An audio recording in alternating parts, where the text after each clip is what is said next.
Hello, today we are going to discuss about face detection. So let's start with a brief introduction about the problem. So face detection is a computer technology being used in a variety of applications that identifies human faces in digital images. Face detection algorithms focus basically on the detection of frontal human faces. It is analogous to image detection in which the image of a person is matched bit by bit. Image matches with the image stores in database. Any facial feature changes in the database will invalidate the matching process. There are many applications based on face detection such as facial recognition, photography, marketing, etc. In contrast to facial recognition, it just focuses on detection of faces. Primary difference is that face detection algorithms focus on locating any face on an image, whereas face recognition focuses on recognizing the person too. So our problem is to detect faces, that's it. So the abstract of the project is to solve face detection of an image. The target is to take an image as input and to detect whether there is any face or not. So a human can do this easily, but a computer needs precise instructions and constraints. Obviously, theoretically, we train the computer by giving large set of different facial images as input. We train the computer with some set of faces and some set of non-faces. Uh, the number being discussed later, but we basically trained the computer with faces and non-faces. Then we modeled it as a classifier, and when the test samples are given, it decides whether there is any face in it or not. So this is the abstract idea of the work which we are going to discuss now. So let's go to the approach. Initially, we went through several research works, as the first step to learn anything is to learn about the previous work. So we went to some previous works, and then we came across the famous Weiler-Jones algorithm. We followed the same algorithm, the first ever real-time face detection system. There are three ingredients working in concert to enable a fast and accurate detection: the integral image, the AdaBoost, and the cascading. So these are the three important ingredients of the face detection algorithm given by Weiler and Jones. So the characteristics of Weiler-Jones algorithm which make it a good detection algorithm are: it is robust, very high detection rate. That is also we can say that it has very low false positive rate. It's also a real-time algorithm. That is, for practical applications, at least 2 frames per second must be processed. Also, it is only a face detection algorithm. It's not. It is nowhere connected to face recognition. We can say that detection is the first step in the recognition process, but this algorithm is nowhere concerned with the recognition process. So the algorithm has four stages. The first part being hard feature selection, and the second part being creating an integral image, third part being AdaBoost training, fourth part being cascading classifiers. So the first part, let's go to the first part. Hard-like features. All human faces all human faces share some similar properties. So these regularities may be matched using hard features. They can simply viewed as kernels which we use for edge detection. For suppose for edge detection, we use some type of kernels, and based on those kernels, we'll detect whether there is an edge or not. So similarly, we'll take a kernel. So we'll take four hard features here, and we based on them, we'll say whether there is any face or not. So a few properties common to human faces: the eye region is darker, and the eye region is darker than the upper cheeks. The nose bridge region is brighter than the eyes. The nose is brighter than the eyes. The composition of properties forming matchable facial features. So location and size. It's like eyes, mouth, bridge of nose. They are all bright. So they are oriented gradients of pixel intensities. So the four features matched by this algorithm are then sought in the image of a face shown at. So these are the four hard features which we are going to use. So what we'll do is, for suppose if an image is given, then we'll take a 24 by 24 window, and we'll apply each hard feature to that window pixel by pixel. For suppose this is 1 pixel and this is 1 pixel, so we'll apply this hard feature to first 2 pixels, and we'll take the value in the black pixel minus value in the white pixel, and we'll store that will be the output for the first 2 pixels, and we'll then take the next 2 pixels and then next 2 pixels, and like this we'll calculate for this 24 by 24 window. So the outcome will be a single value. So likewise, now we'll take it 2 by 2, two white pixels and two black pixels, and then we'll calculate again the output, and Likewise, we'll calculate for every feature. So if we calculate like that for every 24 by 24 window, there comes there will be like 160,000 plus hard features there will be. So those many hard features for a single 24 by 24 window is huge.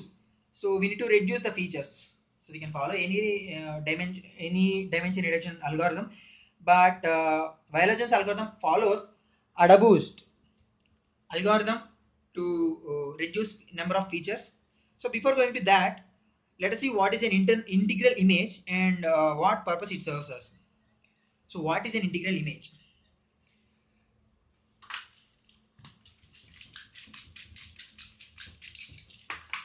For suppose if this is our image, then the integral image of it comes out to be 1, 3, 4, 10. So integral image is nothing but the sum of uh, this is the clear explanation. So integral image comes out for suppose in an integral image, the value of a pixel at x comma y is the sum of pixels above and to the left of x comma y. So how does it help? So the pixel value at so let us say 1 1 2 2. So pixel value at 2 comma 1 is sum of all values to the left of it, sum of all values to the up of it. So it will be 3 plus 1 4. So likewise we will calculate an integral image. So how is it helpful? Now for suppose we need the sum of pixels in this region, say. So then we can say that for suppose this region is A, this region is B, C, D, and for suppose we need the sum of all pixels in D region, then what we will do is we'll see the integral image value at right bottom of every region, and we'll add A plus D minus B plus C. This will give sum of all pixel values in D region. So likewise, integral image helps us. Then coming to AdaBoost, as we already saw, AdaBoost is used for eliminating the redundant features. Now we know that all features are not relevant and some are irrelevant. Obviously, we can remove the irrelevant features and continue with the relevant ones. AdaBoost takes care of relevance and irrelevance of features. So basically, AdaBoost is a machine learning algorithm which helps in finding only the best features among all. After these features are found, a weighted linear combination of all these features is used in evaluating and deciding any given window has a face or not. So each of the selected features are considered okay to be included if they can at least perform better than random guessing. So random guessing in the sense, so 50% probability. So these features are also called as weak classifiers. So AdaBoost constructs a strong classifier as a linear combination of these weak classifiers. So say fn of x, f2 of x being and so on, fn of x being weak classifiers, and a linear combination of this capital F of x is equal to sigma alpha I fi of x, I being 1 to n. So a linear combination of weak classifiers can give us a strong classifier. So AdaBoost has the technique of finding this strong classifier from weak classifiers. So AdaBoost helps us do that by removing all the irrelevant features. So what does a cascade help us? So for suppose generally we'll take around 2500 weak classifiers to get a strong classifier. So what we'll do is for every 24 by 24 window, we'll find all these 2500 features, and we'll find a linear combination of these 2500 features, and then we'll find a strong classifier for each 24 by 24 window, and from these strong classifiers we'll say that whether there is a phase or not. So for suppose if there is no phase in a 24 by 24 window, and still we have to find all the 2500 features, so this is redundant. So what this is a trick. So the trick is we can say that there is no phase if some features are not working. That is, there will be some important features, like there should be some nose and there should be two eyes. So if there is no nose, there won't be any face in that 24 by 24 window. So like that, we'll take some important features, and based on that important features, if they are absent, then we'll won't calculate all the 2500 features. So for example,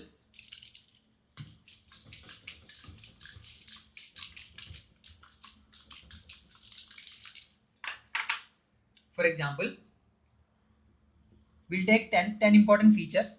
We'll take input, and we'll find 10 important features. And if these important features are passed, then we'll go to another 10 important features. And if these 10 features are failed, then we'll simply say that there is no phase. And if these 10 features are passed, we'll pass it to another 10 features. And if these 10 features are failed, we'll say that there is no phase. So likewise, we'll detect whether there is phase, or we'll say that there is no phase if these 10 features are failed.